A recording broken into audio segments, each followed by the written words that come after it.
Today's gospel, Jesus chases out those selling animals for sacrifice, and the money changer, since all Roman coins had to be converted to temple shekel, the official currency of the temple. All this was done for a fee, with a portion paid to the temple officials. The actual activity did not happen in the temple, but at the entrance of the Temple Mount, an area of approximately 35 acres. There was much noise and confusion along with the smell of animals. It was done for the convenience of the pilgrims, and it also ensured that the offerings were appropriate for sacrifice. The first Passover happened in Egypt to free God's chosen people from slavery.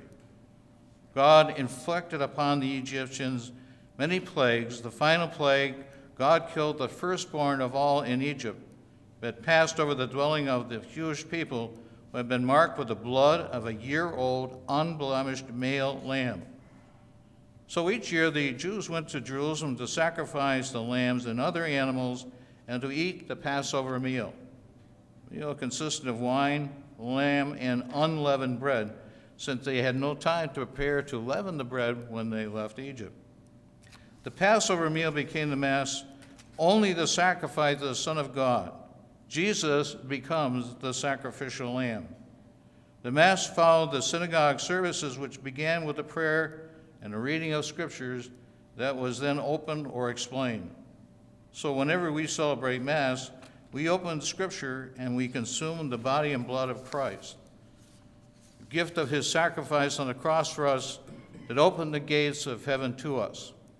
The gift of Christ's body and blood gave us the graces needed to follow his example and live lives worthy of heaven's reward. We are blessed with gifts from God. First, of the gift of life itself. We do not earn this gift, but we are given this. This includes our intellect, family, and a soul that makes us part of God's kingdom here on earth. We're also given the gift of faith. If we do not choose Jesus, he chooses us as faithful pilgrims on a journey to life to come. So when we do bask, so when we die, we bask in the light of God's love for all eternity. Today, Mass is being offered for a gift of life given to our late son, John Patrick. He came in early, weighing only 2.5 pounds, and spent the first 3 months of his life in a hospital. He never smoked.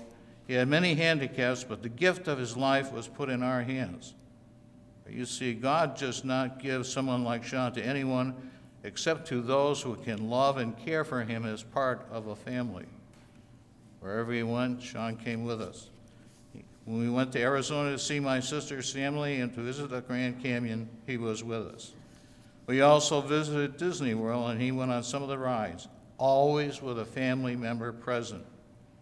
Our yearly trips to Hampton Beach, he liked the playground, but never the water.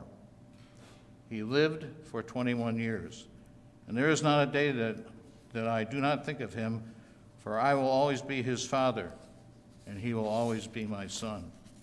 As God gifted the Jewish people with his love and protection, he gave us the gift of his son's life, death, and resurrection. He gave our family the gift of Sean's life so that we could nourish and love him for 21 years. If we do nothing this coming week of Lent, we should pause and remember all the gifts that have been given by God during our lifetime and give him thanks for all we have received.